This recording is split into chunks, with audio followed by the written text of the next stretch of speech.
Hi everyone, welcome. Thank you so kindly for joining us. Welcome to Green Apple Books on the Park.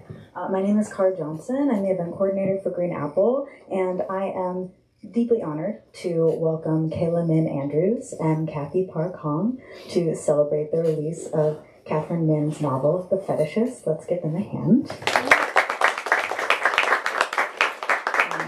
We're so lucky to have Cathy, who wrote the introduction to this book, and Kayla, who is not only a writer herself, but Catherine's daughter, who not only wrote a very touching afterword to the book, but helped bring it to publication. We're super lucky to have the two writers who bookended this fantastic novel here with us in San Francisco. I am really deeply honored to be able to celebrate Catherine's novel tonight. We have two people here who are going to be speaking more in depth about how special it is, but I would be remiss as a bookseller in my duties if I didn't say, as someone who reads a lot, that it's so refreshing and so exciting when you read a book that is so smart and deeply funny and moving and evocative and finely crafted, which are just a few words that I could use to describe The Fetishist. So you folks chose a good event to come to this evening and a fantastic novel to celebrate. A little bit of business. Thank you for joining us in person and online. Hello, online audience. We are broadcasting from San Francisco. We are on unceded Ramaytush Ohlone land, and we hope that you join us in our pledge to turn land acknowledgement into action by donating either your time or monetary means to an Indigenous organization each time you hear a land acknowledgement. Now, a little bit more business about our space specifically. Now is a good time to silence your cell phones if you have not already. I would recommend doing that. Please do check out our full event calendar on our website at greenapplebooks.com. We have a really great season ahead of us, including the event that you are currently attending. The restroom is behind me. It is available after the event and not during the event for obvious reasons. If you need to know how to get there, please ask me and I will help you. We have copies of Catherine's books and Cathy's at the front register. You can find them up there. I can't sell them at the back desk because I don't have a register, but that is where Kayla will be signing at the end.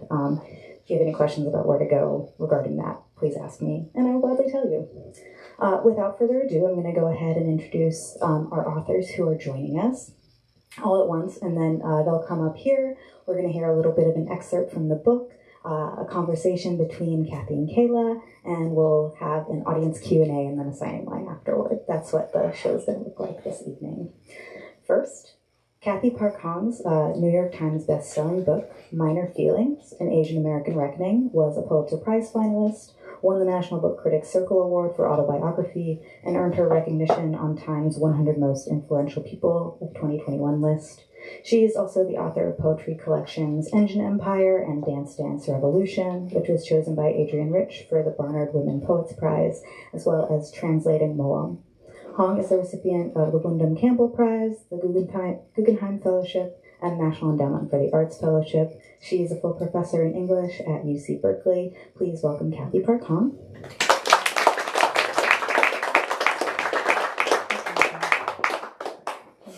And welcome to the day. We're glad to have you. Next, Kayla Min Andrews lives in New Orleans. She has a piece forthcoming from the Massachusetts Review and has been published in Kagibi for fiction, Halfway Down the Stairs for nonfiction, and Asymptote for literary translation. She was a finalist in the Tennessee Williams and New Orleans Literary Festival's Very Short Fiction Contest in 2023. Kayla assisted Putnam on the posthumous publication of her mother's novel, The Fetishist, including editing the manuscript. She is an MFA candidate in fiction at Randolph and is working on a novel. Give another hand for Kayla Min Andrews. And last but most certainly not least, Katherine Min received an NEA grant, a Pushcart Prize, a Sherwood Anderson Foundation Fiction Award, 2 New Hampshire State Council on the Arts Fellowships, and a North Carolina Arts Council Artist Fellowship, and attended residencies at McDowell, Yaddo, Gentile, Hambridge, the Malay Colony, and Ledig House. Her acclaimed debut novel, Secondhand World, was a finalist for the Penn Bingham Award in 2007, and The Fetishist is her first posthumous publication. Let's give it up for Katherine Min.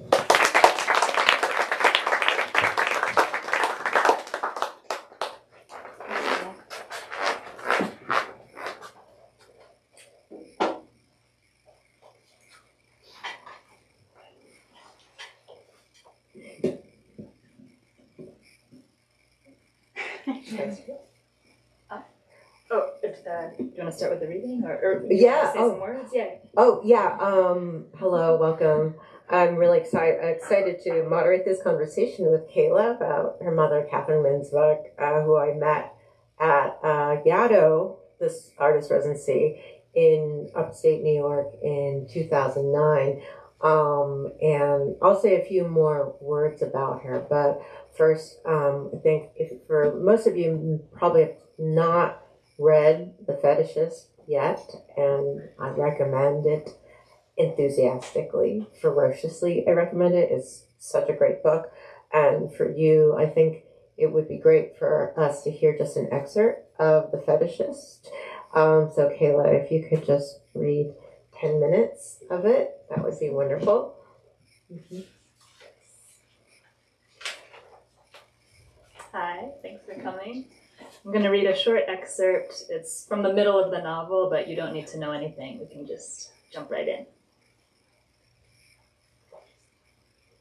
Johnny Appleby had been the first, senior to her freshman, clarinet to her cello. Backstage, he had leaned into her, his clarinetist's embouchure grazing her ear, tickling the tiny hairs of its inner channel. Oriental girls are so sexy, he had whispered, and walked away, never to utter another word to her again. But the damage had been done.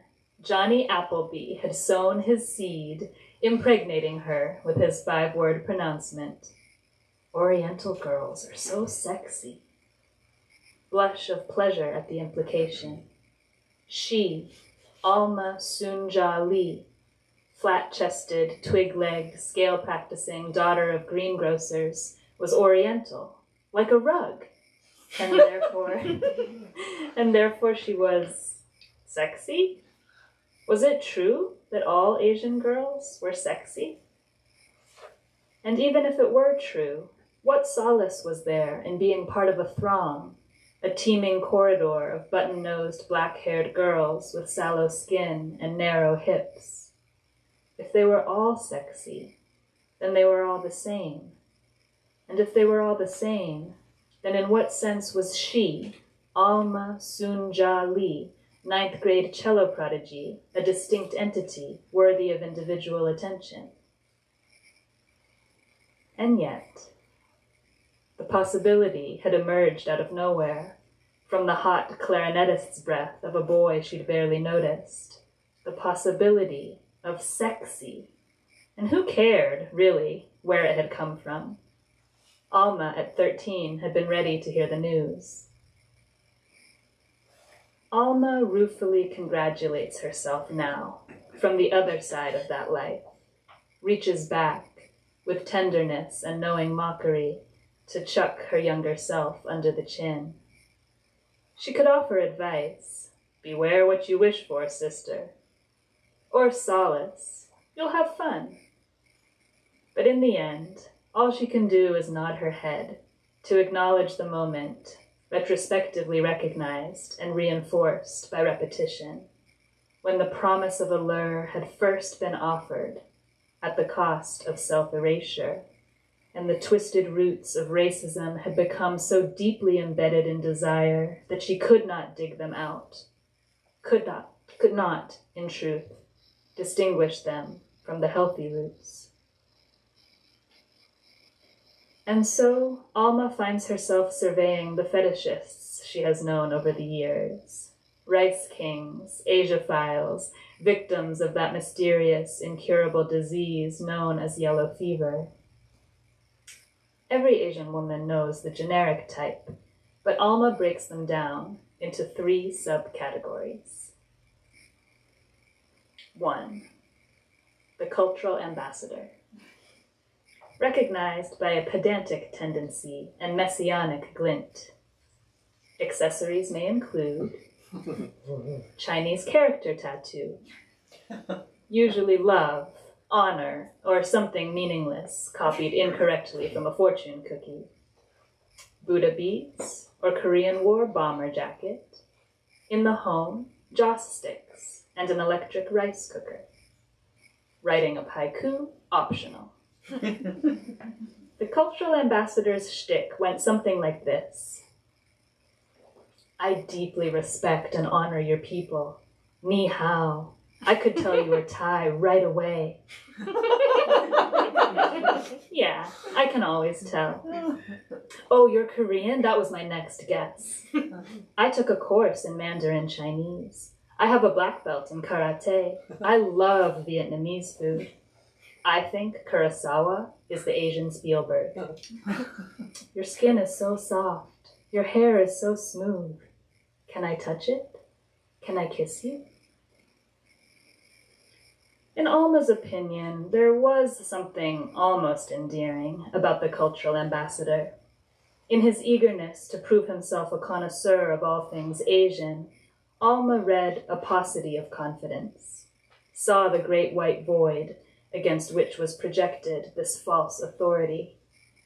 It was a ransacked specialness he was after, distinction by proxy, and the longing for it moved Alma, even as it annoyed her.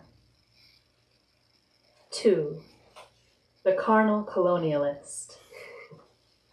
Worldly, where the cultural ambassador was naive, charismatic rather than boorish, insinuating as a serpent rather than bumbling like a bear, the carnal colonialist was, in Alma's experience, altogether more sinister. The carnal colonialist lived in a fantasy world of triple X-rated movies, Oriental sex kittens, wild Chinese babysitters, Hong Kong King Dong. They collected woodblock prints of the floating world, obscene netsuke of copulating couples. In her younger days, Alma had succumbed to a few men of this type, and she knew from experience that they wore kimonos instead of robes, favored doggy style, and kept ornate sex gear in the bedroom. Speak dirty to me in Korean, baby. Oh yeah, 한국 사람 자요.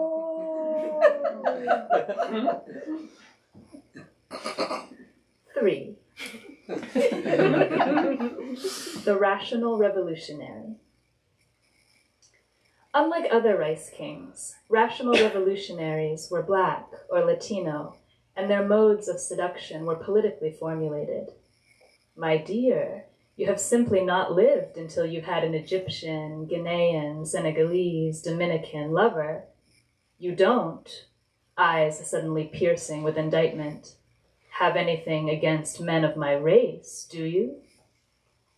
Rubbing their palms together, smiling with only their eyes, rational revolutionaries made discussing politics into earnest foreplay. Sleep with me, and together we will strike a blow against the evils of American cultural and economic hegemony. This was their rousing pickup line.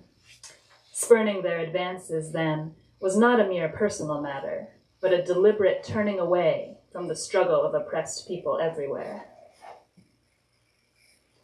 A parade of rice kings wherever she went, lecherous, treacherous, beseeching, enfolded like origami, bent like bonsai, draped in silk, presenting themselves like gifts to a foreign bride. The other as envoy, as smitten colonizer. Like an heiress with a fortune, then, Alma has learned to be suspicious of all suitors, lest they desire her solely for her luscious yellowness. Whether for cultural status, sexual conquest, or racial solidarity, she would be no one's tiger lily, China doll, geisha girl, baby san, Miss Saigon, Susie Wong, me love you long time, goddamn Madame Butterfly.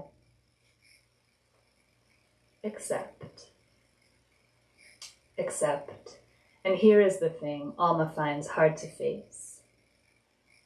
Echoing all the way back to Johnny Appleby in 9th grade, there is a part of her that believes she is, in fact, all these things, that this is what she has to offer.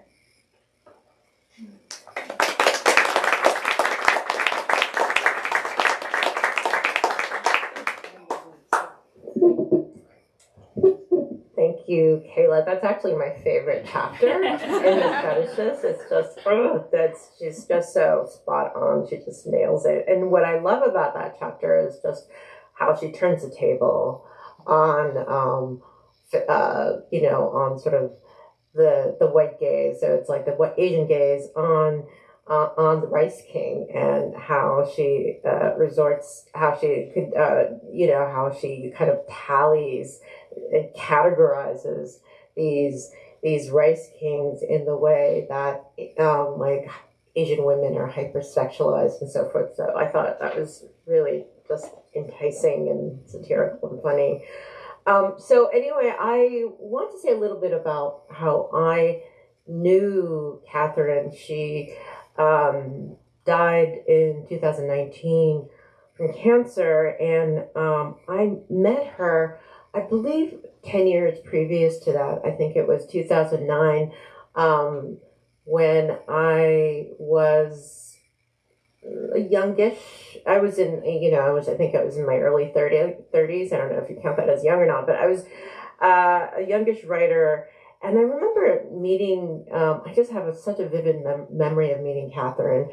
I think she was 50, and she just, I just met her when she was jogging, and she introduced herself, and I just had this memory of her, just her radiating warmth, she was just such a kind and genuine person, I don't know if you've heard anything about this residency yet, but the people can be really quite pretentious there. And it was just like this kind of New York sort of social pecking order of coolest writer to, writer, least cool writer. But she wasn't like that at all. She was really quite genuine. And what was remarkable, I remember, about Katherine was how she was just... there was just this real sense of intimacy. Like when she wanted to talk to you, like she was really interested in like confiding in you, or she wanted you to confide in her. So it's just like she cut through all, the kind of the bullshit of small talk and everything. She just wanted to get into the heart of really discussing who you were and everything. And I think for me at the time, I was pretty subconscious and guarded. I was a little taken off guard. But I was also disarmed by her, and I was really charmed by her as well. But it was while I was at Yaddo that I first heard an excerpt of The Fetishist, and I read a little bit about this in my introduction.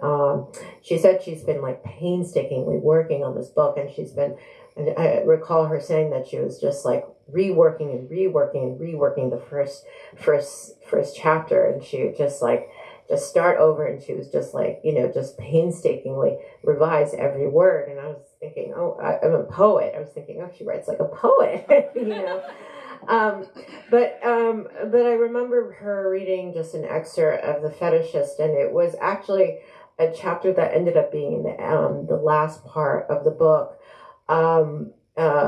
which I think was supposed to be, she intended it at the time for it to be the introduction of the book, and it was just about Daniel, who is the fetishist, the white king, the rice king, rice king,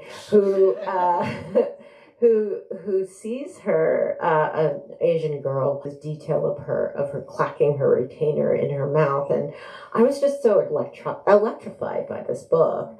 Electrified by its description, and I was thinking, I can't believe there hasn't already been a novel like this published, and I always thought that and after that, being with her at that residency years afterwards, I was always kind of waiting for this novel to come out. I was like, when is Catherine going to be finished with this novel, so I can read this novel? Because I just thought it was going to be huge, because and it's crazy because people talk about, it's such a trope, like the white male, Asian female dating, the interracial relationship, all the kind of baggage, all the kind of queasy baggage that comes with it. It's like in pop culture all the time. There's so many misconceptions surrounding it. But I was thinking about this again when I was writing the introduction. I really couldn't think of any novel that really directly deals with fetishism, you know, this relationship, sort of the kind of entangled power dynamic between a white man and Asian women, all and the kind of the historical kind of context that kind of reifies power dynamic between these two people. And and I never read it, and I just loved how she was sort of framing it at the time as this kind of Lolita, you know, where it was, you know, from the perspective of Daniel, sort of Daniel is this Humbert character, and I was like, oh, that's brilliant. That's such a great idea. But then when I read the book, and it's when it was published, before it was published actually last year, I was surprised and really glad that she didn't write it all from the perspective of Daniel. I don't know if this was originally her perspective from the beginning, but that it's also from the perspective of Alma, and also from the perspective of Kyoko, this other daughter, who ends up, am I giving it away if I say that? Okay, well, there's a kidnapping that happens where she was the agent of that kidnapping. I'll just say that. I don't know how much I'm giving away. I don't know how much plot I should give away here. But anyway, so there's like multiple POVs, multiple point of views. But there's also kidnapping. It's a thriller. It's also a satire. It's like, you know, as you can clearly tell from the chapter that you just read. And it's both. It's beautifully written. It's tenderly written. But it's also fierce and playful and comedic. You know, it's so many things at once. So I was really happy to read it, and I was actually kind of glad that she didn't quite. She broke out of that Lolita model and sort of really made it her own. Wove all these different narratives. Seamlessly wove these different voices into it. Before we get into, I want to talk to you, Kayla, about just the whole process of publishing this book posthumously. But before that, I was wondering if you could tell the audience in your own words, kind of the synopsis of this, of the Fetishist, what it's about, or how whatever you want to say about it in terms of its plot. Sure. Yeah. No, I think you said it well. Like, it's a thriller, it's a satire, it's a love story. It's very funny, like darkly funny. But in terms of plot, I guess the way I've been saying it is, it's about a young woman trying to get revenge on the man she holds responsible for her mother's death. So kind of basically trying to get revenge on a former lover of her mother's. But then we also get his perspective, and then we also get the perspective of kind of the one that got away, like the former love of his life, who is a classical cellist, like a cello soloist at a very high level, but she's now struggling with a terminal illness. So there's some suspense, like, is he going to get to reconnect to the love of his life first, or is Kyoko going to complete her act of revenge on him first? Great. Yes. So that's a book in a nutshell.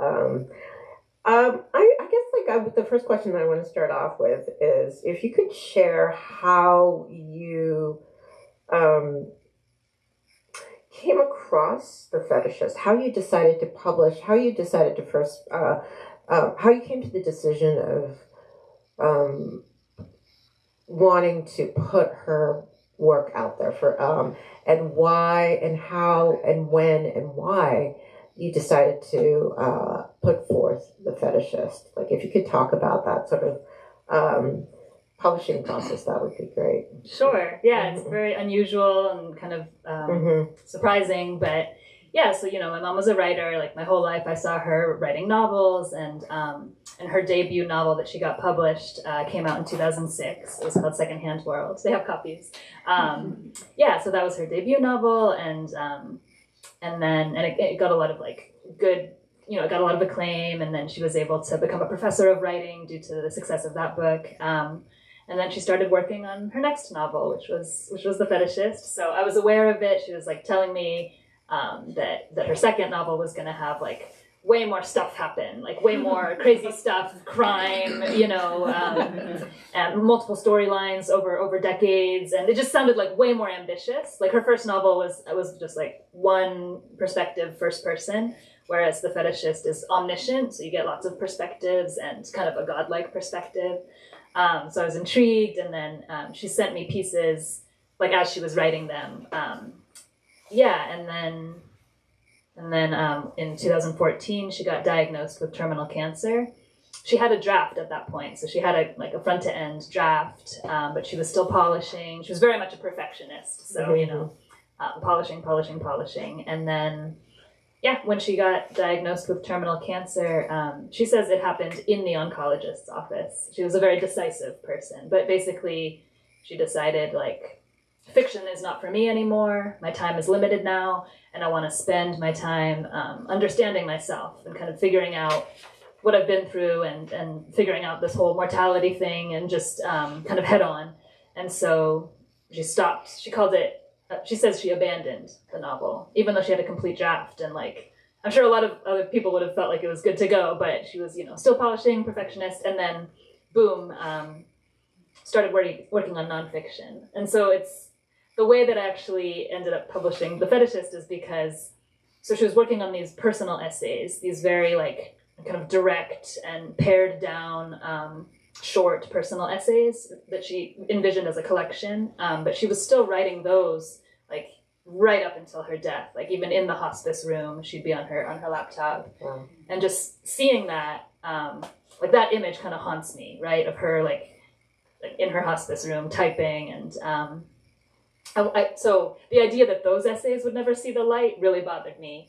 And then it still took a little while, but basically 2 years after she died, I reached out to Cathy, like after a McDowell event. Yeah, just kind of like, do you have any advice? Because Minor Feelings had just come out, and I was like, oh, you published some essays. Like, do you have any advice on how to publish mom's essays? And and so like Cathy Park Hong connected me to someone who then. And so then it was like the essays, but then I was like, well, does she have anything else? And in some of the essays, she mentions this novel that she like should be getting out there, but isn't. She mentions it kind of guiltily. So the agent ended up finding this editor named Sally Kim, Korean-American woman who mostly publishes fiction. And so she was interested in the essays, but then she's like, but what about this novel? And that's what led me to go back into mom's laptop and bring up the draft, because I knew there was a complete draft, but I had to go find it and then read it. This was in 2021, 2 years after her death. Yeah, read it, was blown away by it. Like so many things I kind of remembered from when she had been writing it, but then to see it all woven together the way it was amazing. And then, so it kind of made sense to do The Fetishist first, since she was known as a fiction writer. But the essays are on the horizon, so I kind of see them as like a joint thing. It's like I think of them in the same way as like we're gonna get them both out there, so that like mom's time and effort in writing them is gonna benefit readers. That's really quite haunting to think about her on her laptop, even at the hospice. It really kind of shows her absolute determination to write even to the end. So basically, just to clarify, so when you were, so this was, I introduced Catherine to my agent, PJ, and you sent her essays, and then you sent an excerpt of her novel to PJ, who then also the editor, Sally, read as well. Is that, and then that's how they became interested in learning more about the novel. I think it was really through how the essays would mention the novel. Oh, they would mention the novel. Yeah, because I think Sally read the essays and was like, there's also a novel. Okay. So you then, afterwards, you went into the laptop, looked up, went into her files, found the novel, and then read it as a whole draft. For the first time. Yeah. And how did the editor and agent react? Like, they like immediately were like, oh my god, because I remember they said it feels wildly contemporary, or they said it feels ahead of its time, which was interesting because she stopped working on it in 2014, and this was 2021, but yeah, they responded very quickly and with a lot of excitement. Uh-huh. It's funny because you were reading about the list when you were reading about the Rice Kings, and I'm wondering if the Asian fetishist has evolved at all, if they have different. Like, what is the Gen Z? Fourth category. What's the Gen Z version of the Asian fetishists, or have they all gotten over that? Because I feel like those categories of the Rice King is probably more Gen X boomer, and I was like, well, I wonder what the millennial Rice King is like, or maybe there are less of them. Who knows? I haven't really checked up on it recently. I've been sampled the dating pool, but I was wait, what was I going to say? So if you could talk a little bit about the editorial process. So you read you sent Sally the whole draft. Were there a lot of changes made from the original, and who made those changes? Was it you? Was it Sally? Was it kind of a partnership? If you could talk a little bit about that, that would be great. So I sent them the draft as is, and then it ended up being a partnership between me and the editor, Sally Kim. And she was like, it's great, it doesn't need much. There was one scene that was definitely not finished. She actually wrote a comment to herself within the Word document, like, finish this scene later. So there was one scene that obviously needed to be, but then she said like what was going to happen. It was very clear what needed to happen in that scene, and this was all towards what scene was that? Yeah. It's this scene where Daniel has to describe to someone else everything that's happened to him so far in the novel. They're on a boat. Mm-hmm. They're on a boat and on a lake. And and so he has to like explain what's happened to him up to this point. So it was an interesting challenge of like, it should feel convincing that he's telling another character what happened to him, but the reader already knows all this. So how to do that in a way that's still like engaging for the reader, but realistic to, okay, here's what's been happening to me. Here's all the crazy stuff that's happened. Mm-hmm. So it's kind of the reckoning between the two long estranged characters. Mm-hmm. So that scene needed to be written. And then I had an idea for a very small scene at the very end, because I had noticed there wasn't a scene with Alma and Kyoko together, and I thought it would be cool. So I like found a way to kind of get them together on the page. Like the two female protagonists never really crossed paths directly in the book until this one little scene that I mentioned it to Sally, and she was like, "Great, write it." And so ended up writing it and sticking it in there. And then so other than those two. It was mostly like adding a sentence here or a paragraph here throughout the novel. There were certain arcs or certain shifts in thinking that she thought could be more dramatized or just sort of teased out a little bit more. So it was mostly adding, but just adding like a few sentences here and there to certain storylines throughout. I think a lot of it was Daniel and like showing his accepting a certain level of accountability or while he's but. Yep. So it was mostly adding little bits here and there, and so I would write those sentences and add them, and then show it to Sally, and that was probably the most intense part of this whole thing for me as a writer. Like, just opening my mom's Word document and then being like, "Am I going to do this? Am I going to make changes directly into her thing? I'm going to add sentences that I wrote into her." It was really daunting at first, and then once I started doing it, it just felt really natural somehow. Like it was when I felt her presence the most, because it was like, she used to read out loud to me when I was a kid, or even as an adult. Like we would read out loud and pass the book back and forth, or she would read her works in progress to me, and we would talk about them. So when I was sort of trying to craft sentences and reading them out loud and trying to decide if it fit, it's sort of like I could imagine her like looking over my shoulder, and I felt like I could trust it, or I could trust myself, because I was like imagining that she was there trusting me, and that process of editing was like very intense emotionally. Yeah, that must be that's such a unique and powerful experience, right? And you were telling me before this event began that you decided to become a writer after she died. So I don't know, there's something really compelling about that, about her kind of passing the literary baton to you, and that kind of apprenticeship happening through you completing her novel. And so it almost sounds like when you were, I mean, there was some adding a sentence here and there, but there were also actual, you did have to write or complete a chapter and then write that other excerpt towards the end. So it sounded like you were almost like channeling your mother as you were writing this book. Did she talk about the process of writing The Fetishist? Did she, like, when she was alive, did she discuss like what her plans were for the book, or just her revision process, or did she talk about how much she was changing the book, or just the different? Did she allow you in and talk about the different phases of her of The Fetishist? Yeah, I mean, I definitely remember the conversation about the initial idea and how excited she was, and then I've been talking with my brother Clay, who's here, and my stepdad Greg, who's not, like, trying to remember, because I had forgotten, but my stepdad Greg remembered that there were early parts where it was first person for Daniel, so it was even more Humbert, where it was like first person, and we went back and looked at, because she would send my stepdad postcards where she would just, like, write out her favorite sentence that she wrote that day.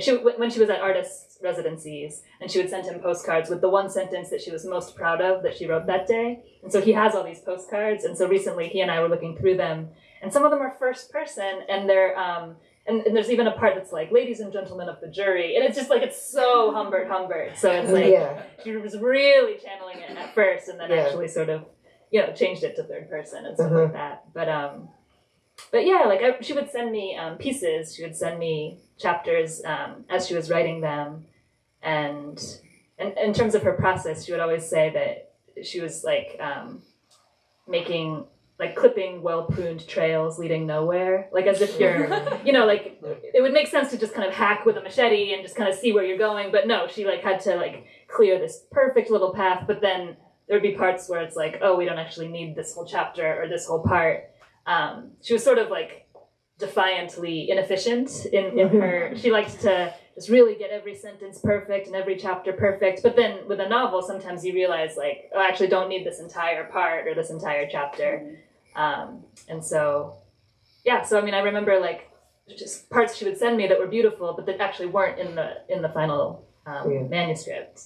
I think that was all part of her process too. It was just, like, kind of getting to know her characters, or writing them in first person and then changing it to third, or I'm also an inefficient writer. I think many writers are inefficient. She just wanted to do it her way. Right? Yeah. I wish I was a little more efficient. There's this. There's this. I don't know, I'm going on a tangent. The Shel Silverstein poem. I have a 9-year-old. But when she was young, there was, like, the poem about the homework machine. It doesn't work, but I was like, I wish there was a novel machine. Yeah, novel machine put it through. I'm so inefficient. So, did she talk about why she changed it from the first person to the third person, or can you speculate, or why? What? And do you have any theories as to why she went from the sort of more Humbert like character to and why she chose to splinter it into this perspective of Alma, who we haven't really discussed the different characters yet. So this is also, it's set, what's important to know about this book is that it's set in the classical music world. And I'm also interested in why you think, if Catherine also had a lot of experience with classical music, but, Alma's a classical musician, she's a cellist, and also Daniel's a classical musician, and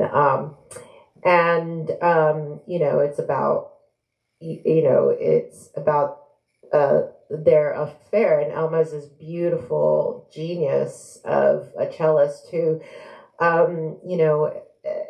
ends up leaving Daniel, and then she ends up getting MS, so she's sick throughout the book. And the other character, Kyoko, is this young woman who's this punk rocker. So there are these two different music worlds too. There's, like, the classical music world, And then there's this there's this punk rocker, Kyoko, who's like the angel of vengeance, the angel of death who wants to wreak vengeance upon Daniel, the so-called Rice King.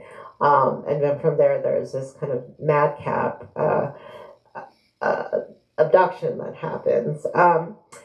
But yeah, I was wondering if you could talk about that. Yeah, no, the thing about music is really interesting because I think one of the earliest seeds for this novel was when a neighbor of ours in New Hampshire, we grew up in a small town in New Hampshire, and we had a neighbor who was a violinist who mentioned to her that, I don't know how it came up, but that that there are people who their job is to go into hospice centers or to go in the homes of the dying and play classical music for the dying and their families. And so Mom was really, like, her imagination was captured by the idea of this being someone's job. And so I think she wanted to use that in a novel. And then also, the classical music world tends to have a lot of Asian women in it. And so I think that seed and those two seeds kind of grew into this novel. And yeah, I mean, classical music and punk rock music, right? It's like two very different approaches also to the history of art. And if you think of classical music being so reverent to these old dead white male composers, and the musicians' energy and creativity is going into like uplifting the canon, right? These canonical works. And that's what Alma does. That's Alma's career, and she's brilliant at it. But it reminds me of Mom and how, like, when we would read a lot of books out loud together, and some of them were contemporary, but some of them were, Dostoevsky and like the canon and Shakespeare, and and sometimes she would pause if there was a passage she really liked, and she would copy it out in her notebook, and kind of like almost study it or like want to memorize it, or you could feel her kind of absorbing, or Nabokov, Lolita, and like you could feel her like studying them really carefully and with a kind of reverence.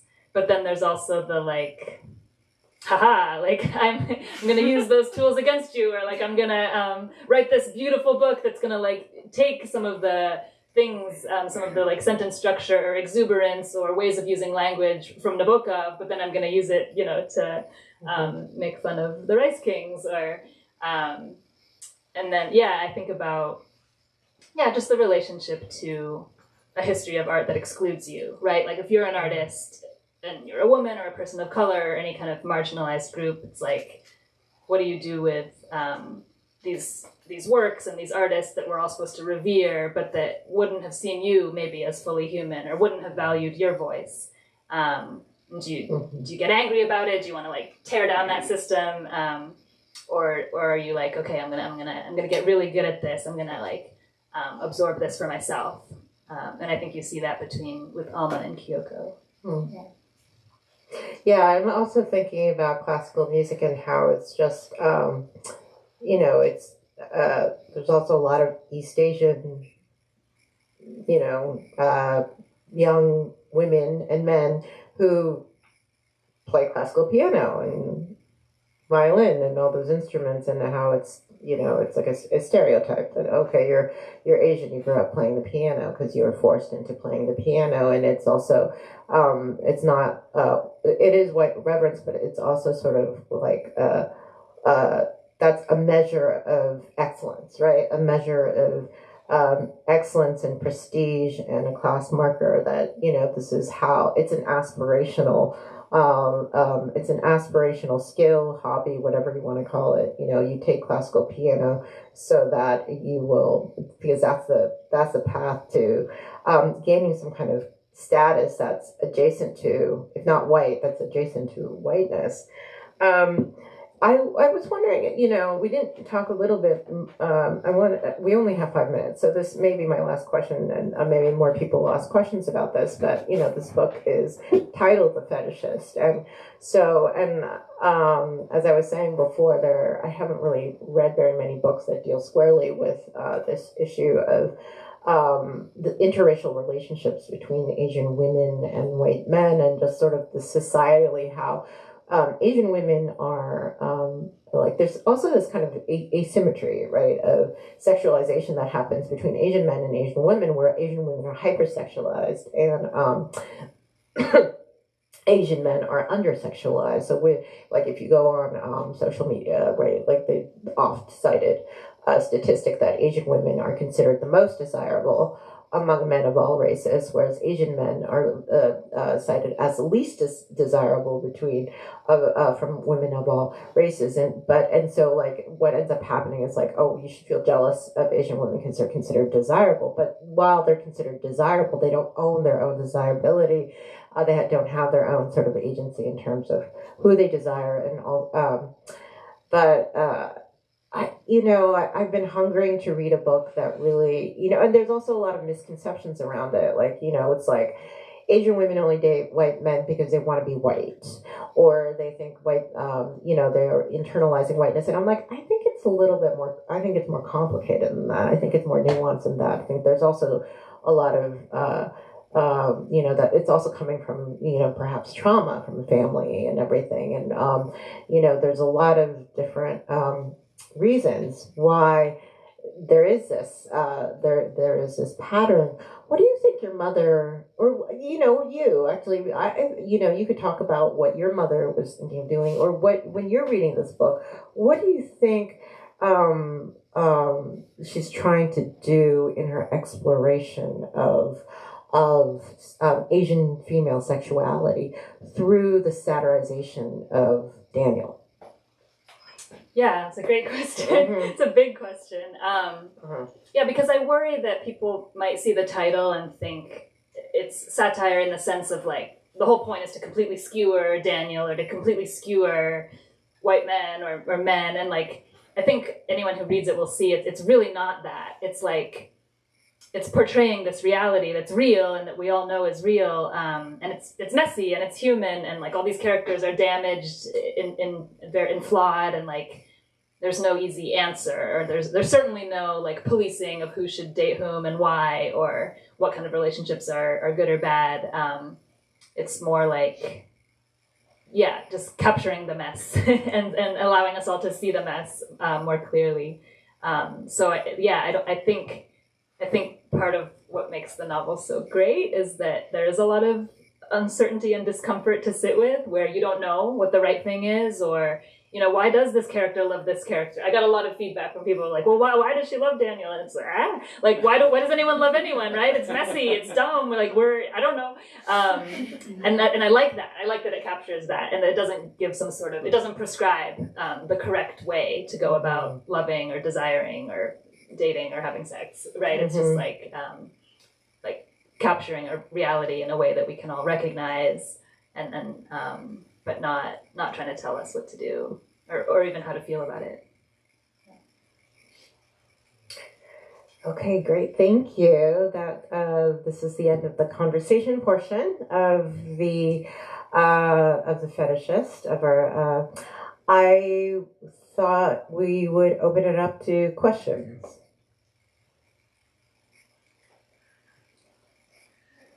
Yes. How much of it do you think is autobiographical, or from our own experiences, or just observations? Yeah, I mean, so it's about a bunch of musicians, right? But I think that description of making art, being an artist, the toll it takes, the joys of it, I think a lot of that is like, her taking her experience of being a writer, of writing, and sort of channeling it into this other art form. But in terms of the specific details or the specific characters, it's not very autobiographical at all. Mom had no connection to playing music. She was not a musician. But being an artist, right? Exploring what it is to be, especially an Asian American woman artist, that's definitely in there, just in a different form.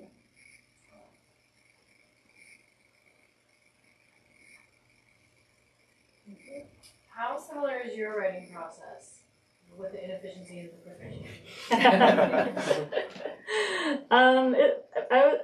I'm pretty different. Like bad first drafts. Like Anne Lamott says, bad first drafts. Like I can do that. I don't know if it's efficient or if it's just the only way that I can move forward. But I will definitely write something really bad, and then like just bullheaded persistence, keep trying to make it a little bit better and a little bit better and a little bit better. Yeah, so I don't think I'm creating carefully pruned trails leading nowhere, for better or for worse. Yeah, I'm hacking with a machete. Hey,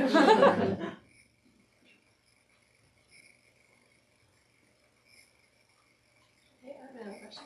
I've read some of your mother's comments about why she decided to focus on essays after her diagnosis, but the book was basically finished.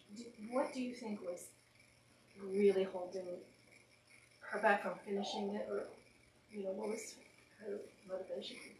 Yeah, that's a great question. So she has this like basically done front to end manuscript, and then she gets diagnosed with terminal cancer in 2014. And I think it had to do with interest. Like, I think it's a fascinating question, right? There's no right or wrong answer, but if you're an artist and suddenly you learn you maybe only have a few years left, do you want to spend those years like polishing and promoting something you've already made, which obviously has its advantages, or do you want to spend those years creating something entirely new? And for Mom, it was a no-brainer. It was just like, I want to create something new. My time is limited. I want to write. I want to try a new genre, because she had never written nonfiction before. And when she was writing those essays, she actually seemed like the most calm and happy I've ever seen her, and the most like she was writing every day, like the most kind of like secure in her writing practice, because she used to only write like pretty sporadically or like at artist residencies. And then with the essays, like sometimes she would just say like, oh, it feels so good to know yourself. It just feels so good to be able to say, this is it. This is me. I know myself, which she was getting to do through the essays. And it moved me a lot. It was part of what made me start to realize I wanted to be a writer. Just like, oh yeah, like, do I know myself? No, I don't. It feels terrible. And,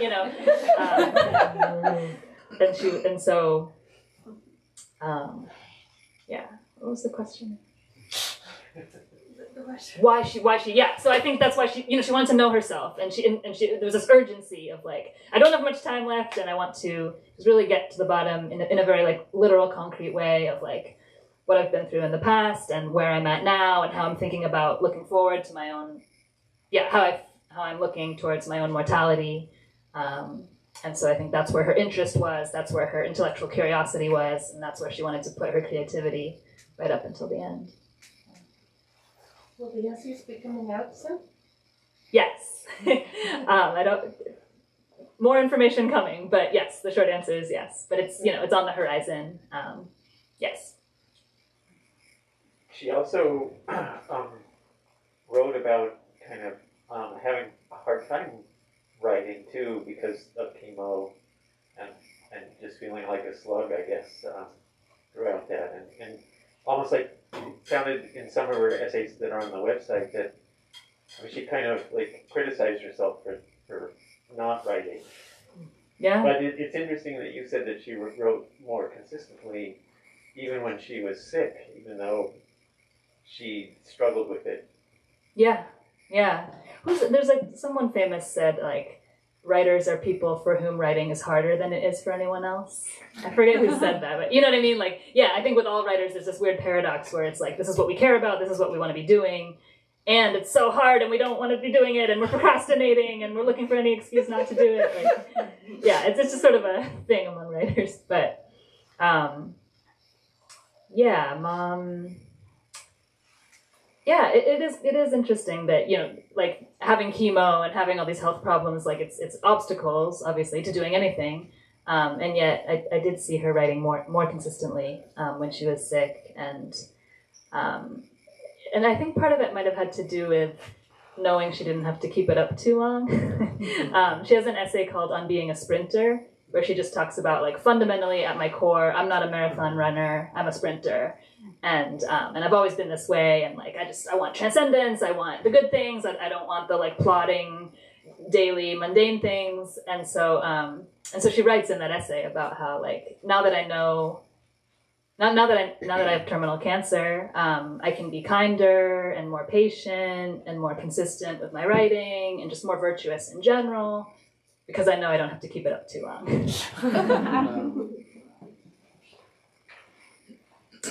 Okay. I have a question from our online audience. Was Catherine reading anything new when she was writing her essays, or was she returning to things she knew she loved? Wow, that's a great question. What was she reading? I mean, I definitely remember her passing on to me a book by Leslie Jameson. I think it was The Empathy Exams. And Eula Biss. I think it was a book of essays. Yeah. You're reading a lot of children's books. Yes. When Mom got diagnosed and knew that her time was limited, she bought a ton of children's books. A ton. And then and the three of us reminisced, books that Clay and I loved when we were little. But it was also she was buying them for her future grandkids. She even recorded herself reading them out loud as if she was reading them to a kid. So no pressure on us.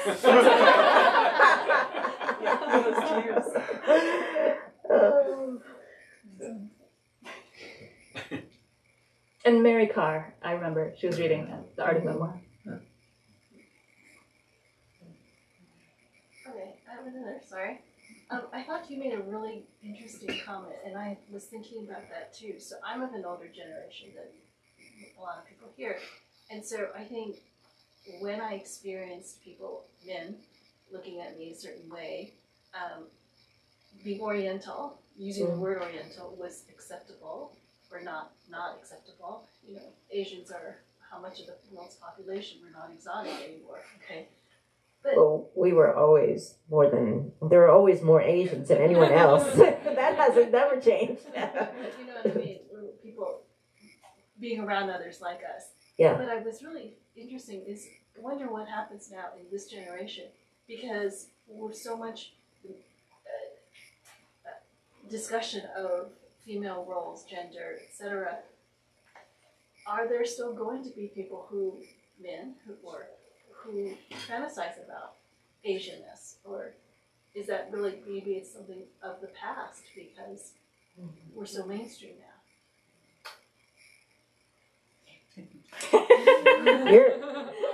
You're a millennial. You want to answer that question? I mean, I think it's also maybe interesting to answer that question as someone who's biracial, and what your thoughts about it. I mean, I think, yes, there will always be, my personal opinion is that there will always be these, people of color, not just, this is not just Asian women, but Latinx women or, Black women, Black men, and so forth, will be either under-sexualized or hypersexualized in some way. I think they'll always be considered an aberration as long as racism exists. I think there will always be these kind of racial tropes that really digs down to our sex drive, our death drive, and so forth. So, maybe, this idea of the Oriental, the Oriental, the geisha, and so forth, that does seem outdated to me. I mean, maybe now it's more related to K-pop and gaming, and I mean, who knows, but I'm only speculating here if you have any thoughts about that. I don't know. I'm still figuring all this stuff out myself too. But I mean, some of what, the excerpt I read, I still see some of that personally around, but who knows what'll happen in the future? Yeah, I don't know. I mean, go online and look at any of the comment sections, and you'll see that it's very much still alive. Yeah. Okay, one more question.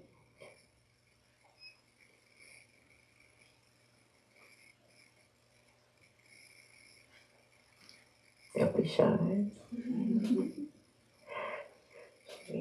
Well, okay, I guess we can end the conversation then, okay? Well, thank you so much, Kayla. This is a wonderful conversation. Thank you for sharing your memories about your mother.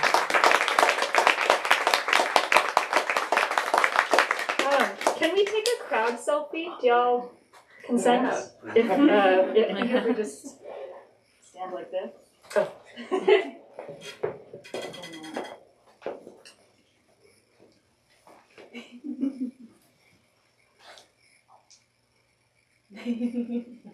Nice.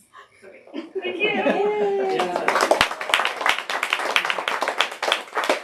Yeah.